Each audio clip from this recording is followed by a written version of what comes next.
general practice section had been founded by a group of former young lawyers, Kurt McAlpin and a bunch of guys that wanted to stay involved in the ABA, and there wasn't any place for them to go.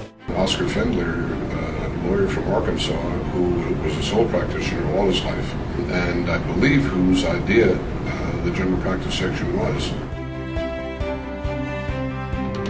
The importance of GP Solo really is to serve a segment of the profession, the practicing lawyers, that traditionally has been underserved by bar associations. The change was that it was the general practice section, and it had to do more about what people's law practice was like rather than the size of their law firm. I think there was some doubt in the bigger ABA that a general practice section could exist. I think certainly in the last 10 years or more, there's no question, the influence is on understanding that most lawyers in the United States practice in non-urban settings of 5 or less. For years it was known as the general practice section, and then a few years before the change to a division, we became the general practice solo and small firm section. We really believe that we would be able to better fit into the ABA and attract more members and serve the needs of our constituents better as a division, a practice setting division, rather than as a section.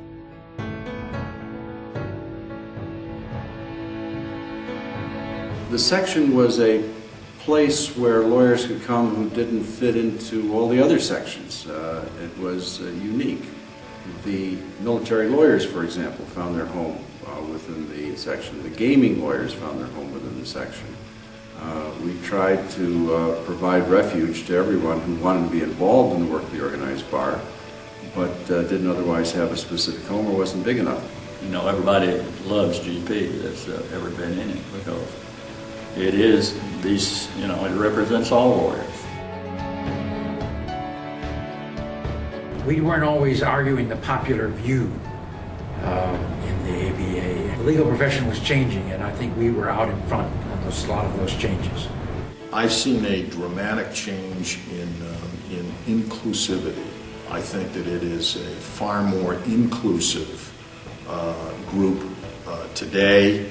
I've watched the wisdom and the wealth of knowledge of this section taking prominence before the Board of Governors and receiving the respect that it is certainly due, and it comes from great leadership. The division had always been a welcoming place for women, and we've had seats on council, we've had positions of responsibility in committees, so it had always been a welcoming place in that respect. Another one of the most significant things that was done during my year was the change in the model rules of professional conduct, particularly with regard to the area of sale of the law practice. And one of the major changes we made at the time was to have the model rules provide that it was appropriate to sell the goodwill of the practice by a solo practitioner.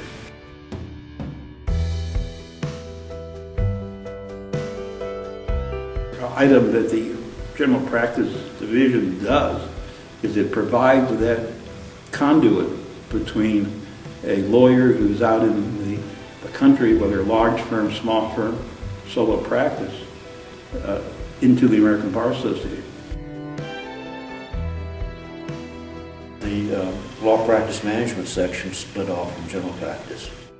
Bankruptcy lawyers wanted to start a committee within the division, and it brought in 200 new members within just a week or so. GP started up its committee and had a bunch of guys that could give immediate credibility and knew what they were talking about, and were able to jump into the battle in the House of Delegates and developed a lot of policy positions through GP.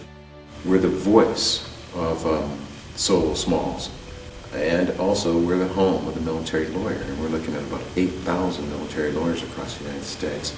We house the key committee that influences policy. Because we attracted a lot of people that the ABA on its own was having difficulty in attracting. It exposed me to a higher level of practice or thinking that allows me to do more for my clients and to do better for my clients. GP and our general practice aspect of what we do is sort of that broad net to bring people in. Our great product, of course, is the GP Solo magazine. Within that magazine are a lot of jewels that can be very helpful in some future case or maybe a current case. The attempt to reach out and touch, with some benefits to the membership. I mean, we thought we were doing something with fax blasts and satellite transmissions, to reach out and touch and get to in the offices and the homes of our of general practice solo small firm practitioners. Incredible friendships, met people all over the country, saw the country, and the biggest referral I received while I was practicing law came through my involvement with GP Solo. It gives them the ability to come to a nationally recognized conference and get fantastic CLE and be able to meet these people who they might only know through the internet, virtual friends, but then they get to meet face to face.